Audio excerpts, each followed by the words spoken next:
What will the FBI look like in the Trump administration? Blaze Media senior editor for politics Chris Bedford asked Representative Chip Roy what he wants to see from Kash Patel if he's confirmed to lead the bureau. Take a look. Congressman Chip Roy of Texas, thank you for joining us.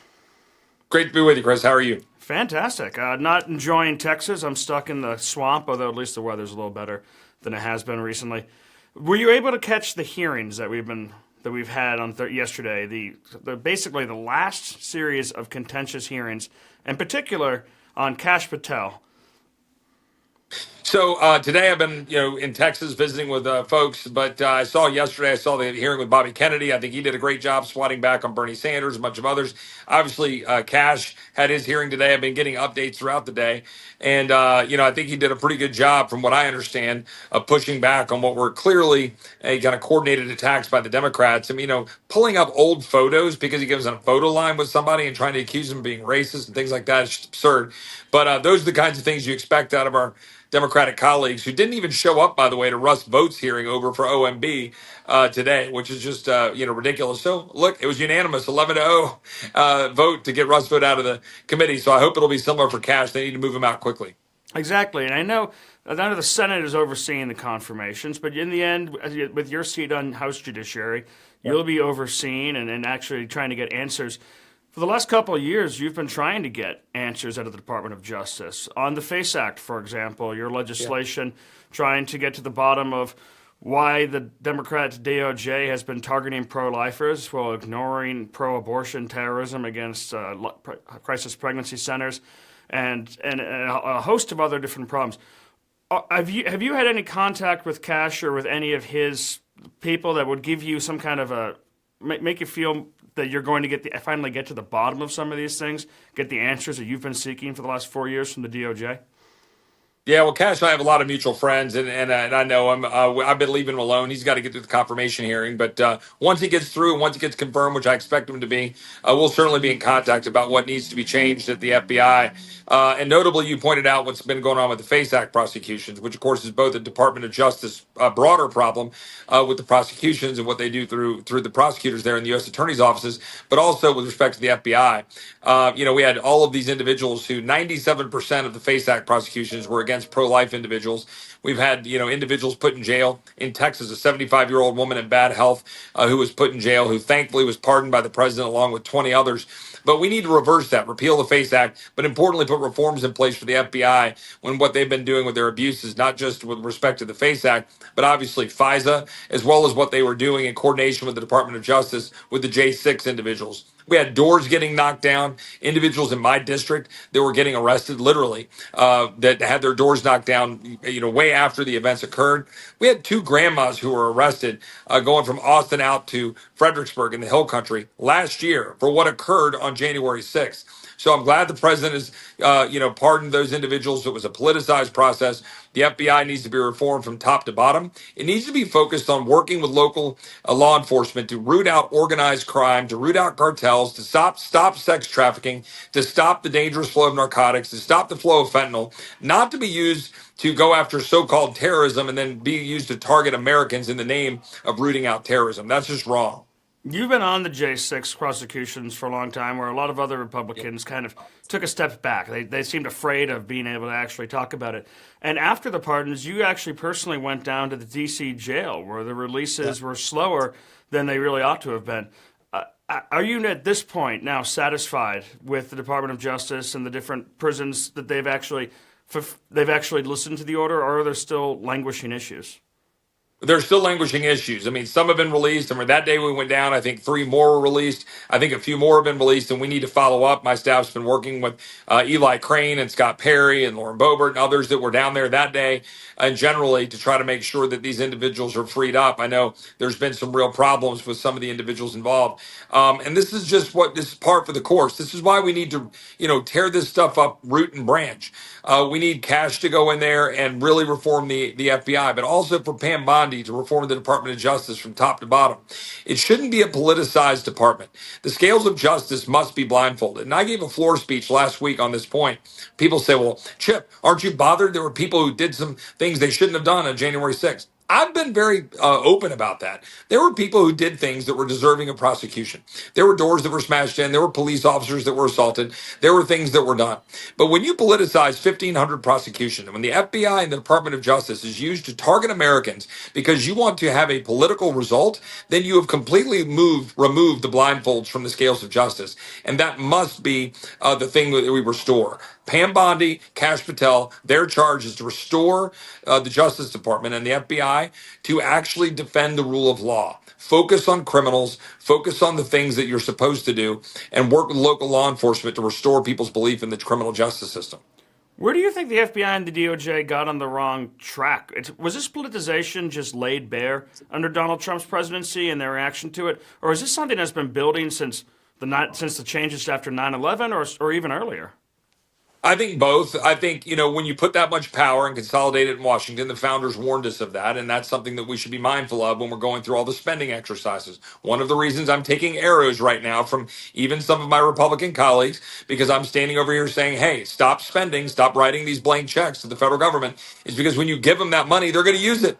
And they're going to use it against us in the end. And then we've seen that unfold. But I do think President Trump laid that bare. I think I think COVID has laid some of that bare. I think the J6 situation laid some of that bare. But importantly, I think we really went sideways when we started making the FBI be about terrorism in the wake of 9/11, because what that did was started to turn the FBI inward in data collection, right? Like, that's really the issue. And you saw Tulsi Gabbard, who was over there today testifying. And what did she did? She defended her position that we should have to have a warrant requirement with respect to FISA, which, by the way, 86 Republicans voted against last spring. We wanted to ensure that warrant requirement would be there. I think that was a mistake by Republicans. I think Tulsi was right to be saying that we need to reform that. And I think that when we had some senators that were questioning her on that, they should be the ones being questioned. We need to protect our civil liberties, and we need to diffuse the power out of the hands of a few. There were so many abuses of FISA by the FBI, 200,000 records that were pulled by the FBI to politically target American citizens. That's all known.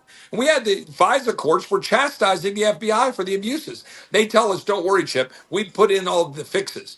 Now, we put in some fixes last spring, but not enough. I got an amendment that was adopted that gives us quarterly reports and gives us a right to go before the FISA court to make sure they're doing it the right way. That's good, but we need the warrant requirement and we need more reform. Sorry, I didn't mean to filibuster, but those are all the things we need to do. Well, that's great. No, you need an agenda. You actually need to be concrete. You can't just shake your fist at the wind and yell at the FBI needs to change without actually going into what needs to change and how you can restore an FBI that people have trusted. The kind of FBI that arrests serial killers, Hannibal Lecters, and other types, as opposed to grandmas leaving Austin a few years after trespassing. And those evil individuals that are moving little girls and little children in the sex trafficking trade, like, why don't we have the FBI focused on that, focusing on the dangerous moving of fentanyl that is poisoning our kids? And that's what's happening. Tens of thousands of Americans dead from fentanyl poisoning, tens of thousands of kids being trafficked, both Americans and, alien children that are being trafficked for profit. Why isn't the FBI focusing on that rather than hunting down a grandma because she crossed a bike rack on January 6th, 4 years ago? Like, that's what is driving the American people crazy. They want to return to not just justice, but common sense. Yeah, and I think that a lot of people were a lot of Trump supporters were excited to see the order that came down from Office of Management and Budget earlier this week that has since been kind of pulled back. Some of the instructions stay in place, cutting funding. The Democrats, of course, went wild, and I think some Republicans, it appeared, really lost their nerves at different pet projects. They were getting impacted by this sort of thing. Now, you're not part of Russ Vought, as you mentioned, just passed out of committee on Thursday. It looks like he'll probably get confirmed by the Senate, and then you and House Budget will be one of the groups that get to oversee him. Are you confident that there will be any kind of, or hopeful that there'll be any kind of return to that order, that this thing will be reviewed, that some of the spending will actually be able to be brought back under control under Russ's guidance? Yeah, of course. First of all, Russ will do an excellent job. He did an excellent job at OMB. I think he's the only guy returning to the literal same job. That's how much confidence President Trump had in him the first go round and does this time. I'm glad that he got through the committee. He will do a great job reviewing the expenditures. Frankly, I mean, he's going through the confirmation process. That memo went out because it was the right thing to do. Obviously, they pulled that back because you've got the litigation going forward. You got the court that issued an injunction. But I think the message was sent. Frankly, they kind of rope-a-doped him a little bit. Now you got all these groups that have kind of exposed themselves to the ridiculous expenditures because they were crying foul. Well, now we know who a lot of them are, and now we need to go through the executive branch, through impoundment, through the congressional funding process, whether it's appropriations or reconciliation, and we need to pull that money back. Of course, we need to review NGOs, and if anybody disagrees with that, you go campaign on funding NGOs to move illegal immigrants into our country. Like, of course, we need to review a lot of these programs, like condoms to people in Afghanistan. I mean, it's insane. So those things, and that's like the peanuts of it, that's the small dollars, but they have a real big impact in terms of people's faith in our government when we're funding these ludicrous programs. And you're funding the very NGOs that weaken us, endanger us, move criminal aliens into our countries where individuals can get killed, like Jocelyn Nungray in Houston and other Americans who have died at the hands of dangerous criminals. And you took some heat this week because you skipped out in the House conference down in Miami. But I guess maybe true to your expectations, it didn't seem like any kind of a plan was actually agreed on down in Miami, and the Republicans don't seem any closer to figuring out what they're exactly going to do with deportation and border security funding, the tax cuts and the tax reforms, or making the Trump tax cuts permanent. What is next for Congress? Everyone's been focused on what's going on in confirmations, but what is next for the House of Representatives that has to take the lead on this? Yeah, good question. I mean, first of all, with respect to Miami, look, I decided not to go down there because my wife and my kids had some stuff back in Texas that I needed to take care of for them, and I had some personal responsibilities at home.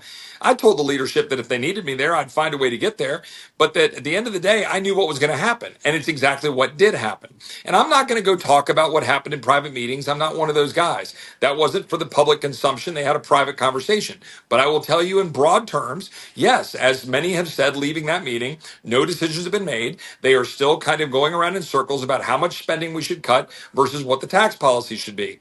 You ask what is next for Congress. What should be next for Congress is to deliver immediately on President Trump's agenda. That's why I favor the two-step process. Let's get border funding done. Let's get some defense funding in place to get drones and to make sure that we have, an Iron Dome for America and all the things the president has a vision for. Let's get Pete Hegseth what he needs. Let's break that apart from the normal town appropriations process where all of the contractors decide our policy instead of our leaders. Let's give Pete those tools. Let's lift the debt ceiling for the president, but let's do it responsibly by pulling some cuts to undo some of the student loan stuff, to make sure we have Medicaid work requirements, to undo the EV mandates and those things, to pay for those things. And then let's have a debate about taxes and spending. But here's my bottom line. We must not increase deficits. We need to reduce deficits. And a lot of my Republican colleagues have never met a tax they didn't want to cut. Agreed. But they certainly have never made a program they don't want to increase. Disagree. I'm on the side of stopping the inflation tax for the American people, and I'm going to stand on that hill, and I'm going to fight for the American people so our kids and grandkids still have a country. Congressman Chip Roy, thank you for joining us. Thanks, Chris. God bless. Take care.